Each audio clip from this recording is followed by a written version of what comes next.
Damos comienzo a un nuevo comentario bíblico expositivo. Servidores de Dios. Quien te habla es Manuel Cornejo. En esta ocasión estaré compartiendo sobre el libro de Job, capítulo 21 y versículo 16, donde dice: He aquí que su bien no está en mano de ellos, el consejo de los impíos lejos esté de mí. Comienza diciendo: he aquí su bien no está en sus manos. Estas palabras, dice Chaperlov, serán más consistentes con lo que va antes si se leen con un interrogatorio. Por ejemplo, he aquí, ¿no está su bien en sus manos? Es decir, ¿no está todo en su poder, ya que no disfrutan de lo que desean? También en cuanto al comentario de Harchi, la mayoría de los comentaristas, sin embargo, leen las palabras sin interrogarlas, lo que ciertamente es más agradable al texto hebreo. Y por otro lado también Poole o Henry y varios otros consideran ellos que contienen una respuesta a las preguntas anteriores y una refutación a la opinión y práctica impías mencionadas, como si hubiera dicho: los hombres malvados no tienen razón para rechazar Dios a causa de su prosperidad, porque su riqueza no es, como señala también este libro de Job, capítulo 21, en los versículos 14, 15 y 21. Es decir, sus riquezas están en su mano, ni obtenidos ni guardados por su propia fuerza, sino solo por el poder y el favor de parte de Dios. Por lo tanto, estoy lejos de aprobar su opinión a seguir su curso.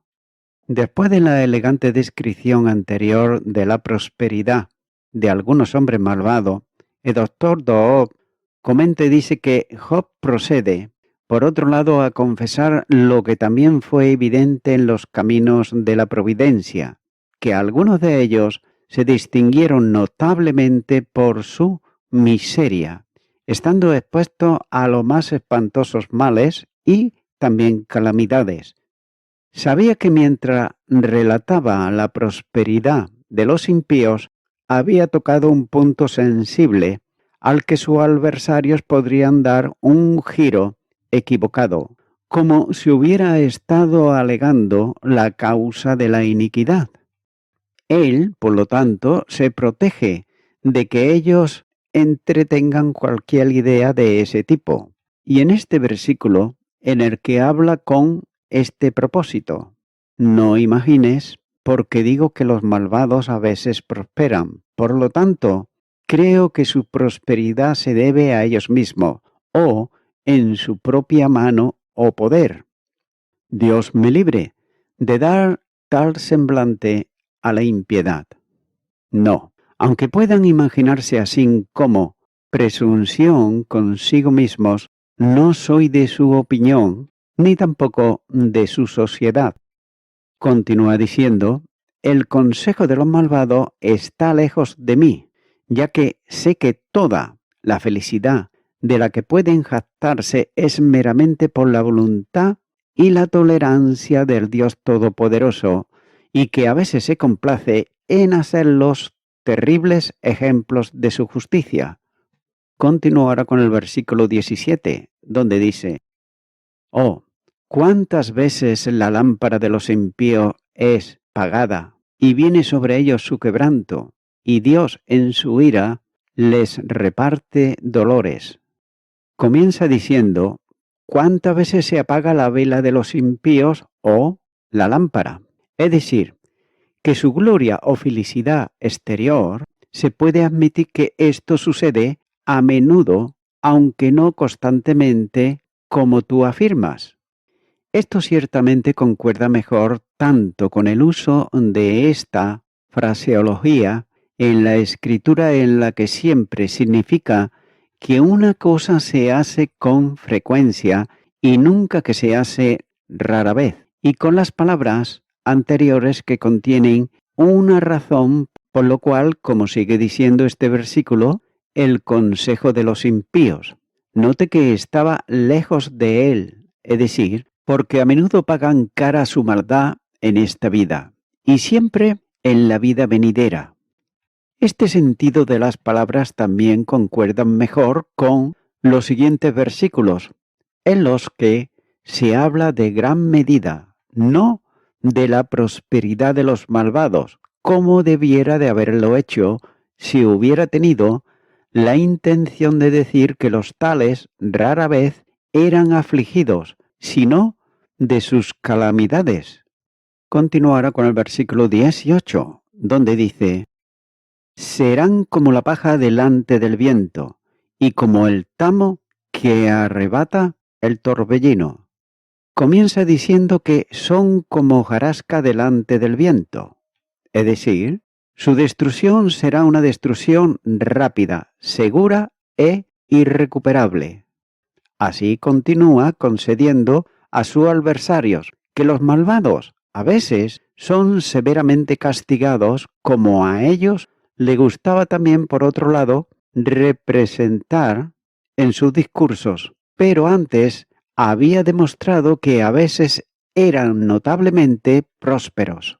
Y esto dio paso a un tercer particular, que es de hecho su afirmación general todo el tiempo, y el medio por el cual se esforzó por convencerlos de la temeridad de sus censuras y sospechas de él, a saber, que las cosas se tratan aquí promiscuamente y sin ninguna consideración estricta de mérito o desmérito.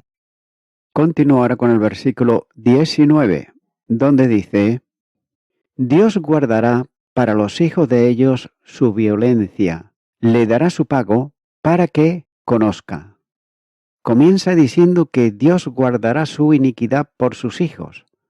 Esto está de acuerdo con la declaración de Dios en el libro de Éxodo capítulo 20 y versículo 5, donde dice que visita la iniquidad de los padres sobre los hijos hasta la tercera y la cuarta generación de los que me aborrecen. Nótese que esto supone siempre que los hijos, así visitados, han copiado el ejemplo de sus padres, o que se hallen en sus manos, por ejemplo, bienes mal adquiridos que le han descendido de sus malvados padres. Y de esto Dios, en su justicia, los despoja. Sin embargo, es muy natural suponer que los niños criados en el temor de Dios caminarán ante la vista de sus propios ojos y de acuerdo con las imaginaciones de sus propios corazones. Continúa diciendo: Él les recompensará y Él lo sabrá. Y lo hará de tal manera que castigará sus transgresiones sobre sí mismo, que finalmente discernirá que es Dios quien lo ha hecho. Y así encontrarán que habría sido provechoso servirle y seguridad en orarle a Dios. Pero note que esto lo han descuidado y ahora es demasiado tarde.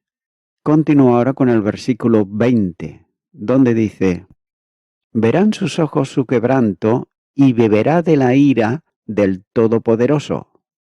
Comienza diciendo que sus ojos verán su destrucción, es decir, percibirá su proximidad y tendrá el doble castigo de temer y sentir, sintiendo, y note esto, 1000 muertes al tener solamente una.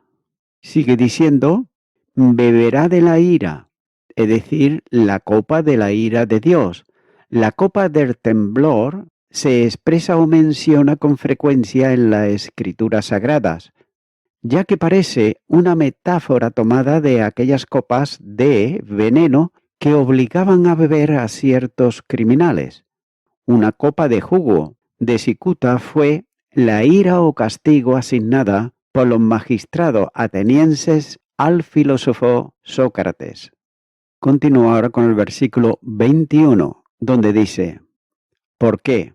¿Qué deleite tendrá el de su casa después de sí, siendo cortado el número de sus meses? comienza diciendo qué placer tendrá en su casa después de él, es decir, en cuanto a lo que suceda a sus hijos cuando muera.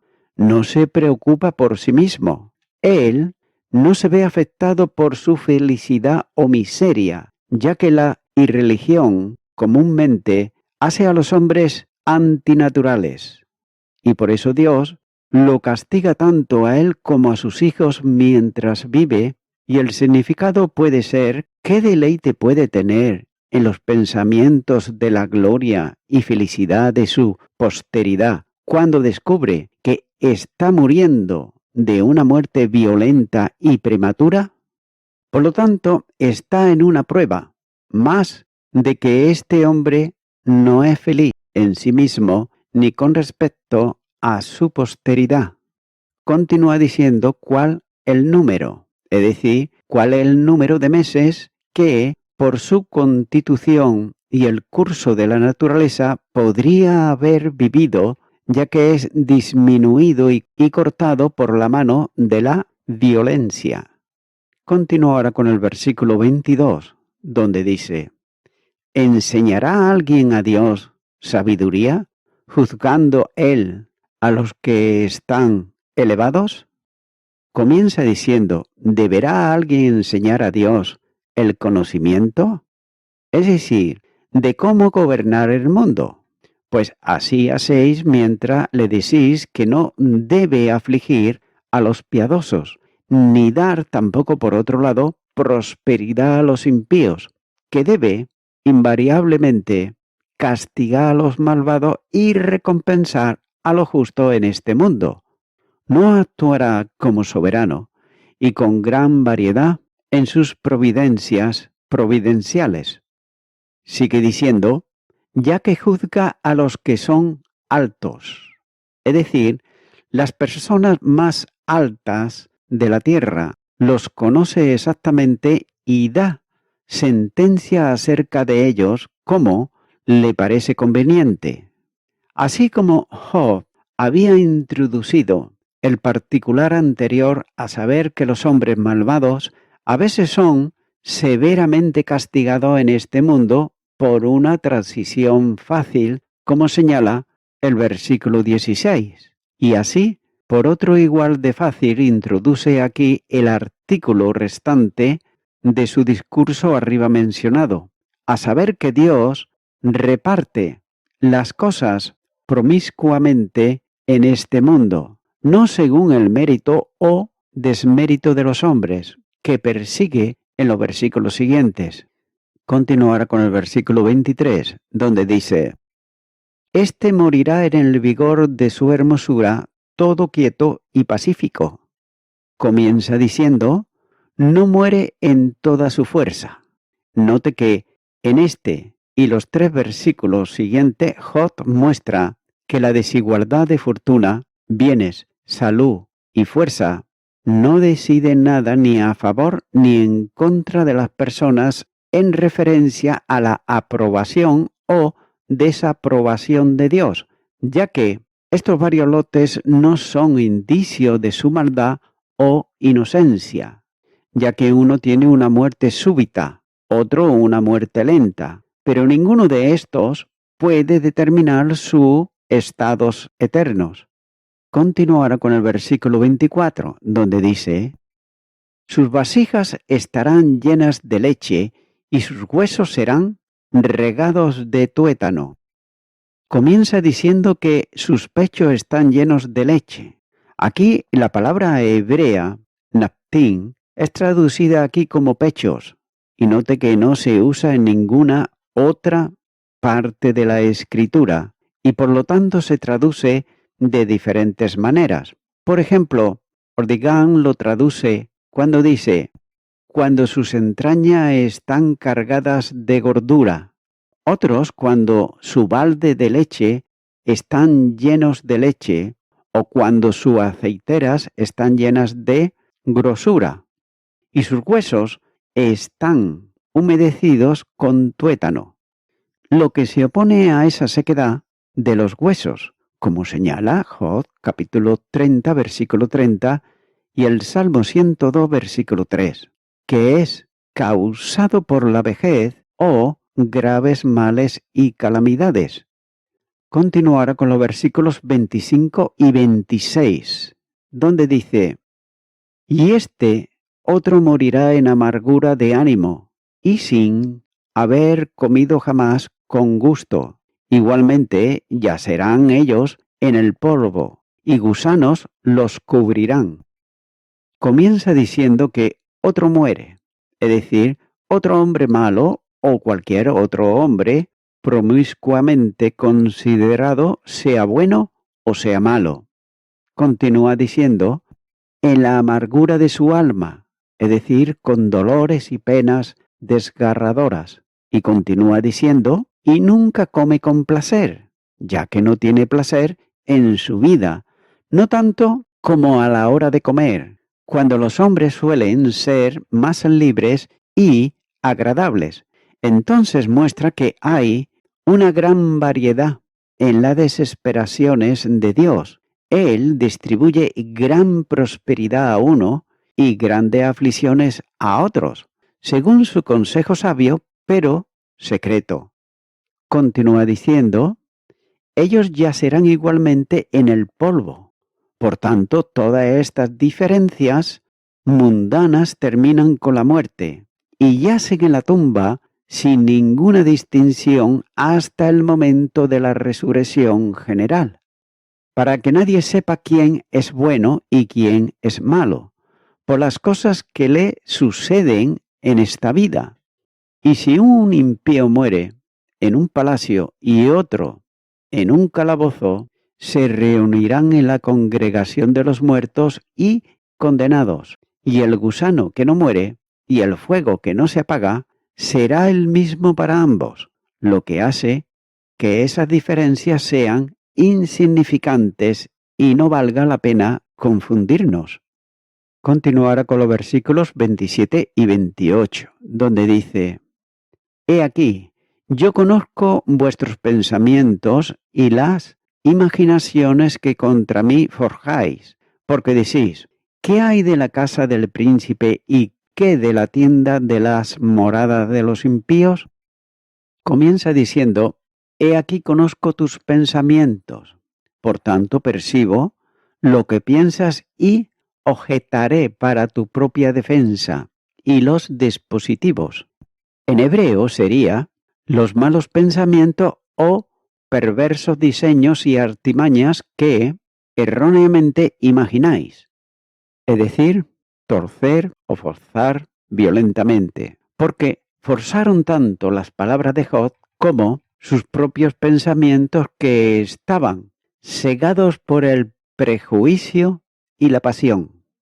Continúa diciendo: contra mí, porque bien sé que vuestro discurso, aunque sean sobre los malvados, en general, sin embargo, están particularmente dirigidos a mí, es decir, sé lo que insinuáis con los discursos que hacéis, como este que sigue. Y continúa diciendo: ¿dónde está la casa del príncipe? Note que de Job o de su hijo mayor, cuya casa Dios había derribado recientemente, no está en ninguna parte, está perdido y desaparecido. Sigue diciendo: ¿y dónde están las moradas de los impíos? Nótese que está hablando aquí en plural, de las personas malvadas en general. ¿No han sido derribadas sus habitaciones? ¿No se arruinan? Note que así el significado de la pregunta es que era evidente por la observación común que los juicios eminentes, incluso en esta vida, eran tarde o temprano la porción de todos los hombres impíos. Continuará con el versículo 29, donde dice: ¿no habéis preguntado a los que pasan por los caminos y no habéis conocido su respuesta? Comienza diciendo este versículo: no habéis pedido a los que van por el camino. Es decir, esta parece ser la respuesta aquí de Job, ya que consultar a viajeros que han pasado por diferentes países y te dirán que han visto ambos ejemplos. Los malvados, por un lado, en gran prosperidad en algunos casos, mientras que en otros fueron repentinamente destruidos. Sigue diciendo este versículo, ¿no conoce sus señales? Goethe traduce todo el verso así cuando dice, seguramente nunca podrías haber preguntado a los hombres de viaje. De lo contrario, no podría haber ignorado sus señales. Si hubieras hecho las averiguaciones adecuadas, habría oído hablar de ellas y habría podido oír al final en 1000 casos y también de su prosperidad. Continúo ahora con el versículo 30, donde dice, que el malo es preservado en el día de la destrucción, guardado será en el día de la ira. Comienza diciendo que el impío está reservado para el día de la destrucción. Note que aunque cada uno puede decir que ha visto a los malvados en la prosperidad e incluso pasar una larga vida en ella, sin embargo esto no es prueba de que Dios los ame o de que disfrutarán de una suerte próspera en el otro mundo. Allí se encontrará con el día de la ira. Allí serán castigados los impíos y recompensados los justos. Continúo ahora con el versículo 31, donde dice, ¿quién le denunciará en su cara su camino? Y de lo que él hizo, ¿quién le dará el pago? Comienza diciendo, ¿quién le declarará su camino en su rostro? Es decir, que mientras el impío esté en el poder, ¿quién se atreverá a decirle en su cara cuál es su verdadero carácter? ¿O quién se atreverá a pagarle el mal que ha hecho? Como tal persona no puede tener su castigo en esta vida, debe tenerlo en la otra, y para esto está preparado el día de la ira, es decir, el día del juicio. Continúo ahora con el versículo 32, donde dice, porque llevado será a los sepulcros, y sobre su túmulo estarán velando. Comienza diciendo, sin embargo será llevado a la tumba, es decir, que morirá como los demás hombres, y la corrupción de la tumba se apoderará de él. Khalil, en su Especímenes de poesía árabe, cita estos versículos, que traduce y parafrasea cuando dice que será llevado al sepulcro y velará sobre el montón elevado. Y note que en la opinión de los árabes paganos, que a la muerte de cualquier persona, un pájaro, por ello es llamado manach, salía del cerebro y rondaba el sepulcro del difunto, profiriendo un grito lamentable. Continuará con el versículo 33, donde dice, los terrones del valle le serán dulces, tras de él será llevado todo hombre, y antes de él han sido innumerables. Comienza diciendo, dulces serán para él los terrones del valle.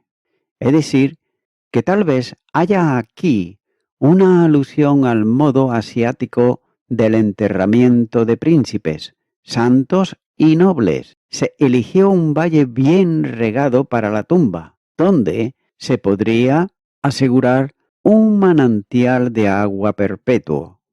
Este pretendía ser el emblema de una resurrección o de una vida futura, y para ocultar tanto como sea posible la desgracia del cadáver podrido.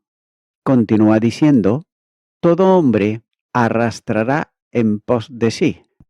Nótese que parece que aquí hay dos alusiones intencionadas. Por ejemplo, la primera, a la muerte, suerte común de todos, millones han sido antes que él a la tumba, y todos los hombres lo seguirán. Todas las generaciones pasadas han muerto, todas las generaciones venideras morirán también. Y en segundo lugar, a pomposas procesiones fúnebres, multitudes que preceden y multitudes que siguen al cadáver. Continúo ahora con el versículo 34, donde dice: ¿Cómo pues me consolaréis en vano, viniendo a parar vuestras respuestas en falacias? Comienza diciendo: ¿Cómo pues me consoláis en vano? Por tanto, mirad pues qué mal desempeñaréis el oficio de consoladores cuyos argumentos tienen tan poca verdad. ¿Por qué buscáis consolarme con vanas esperanzas de recobrar mi prosperidad?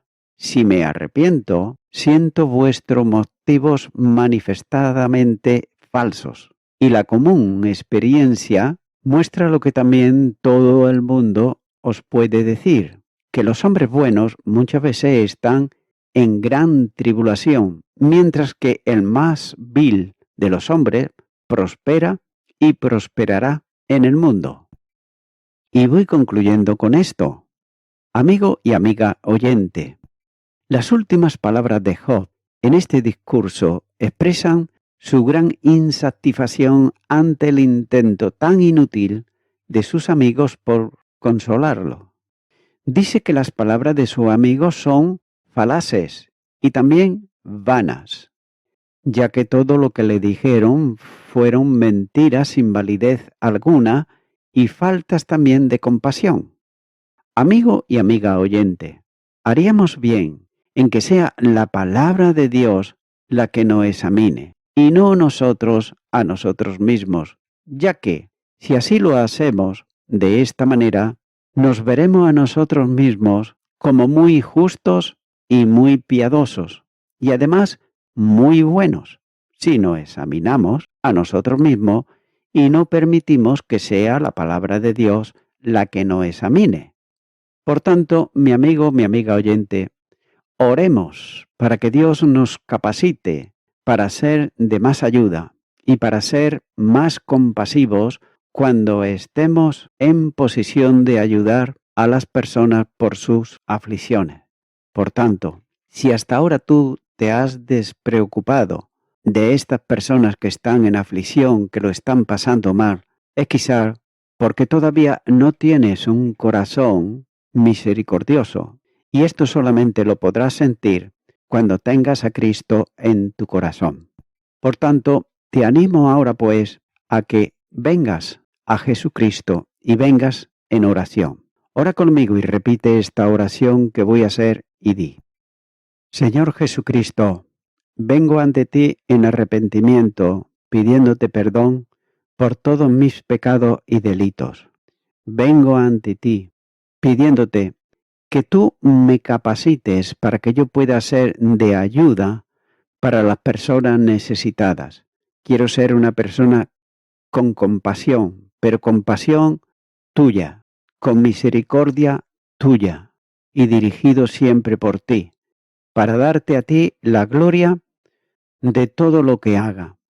Te abro mi corazón ahora y te recibo como mi único y suficiente Salvador. Te quiero dar gracias, Señor, en tu nombre. Amén.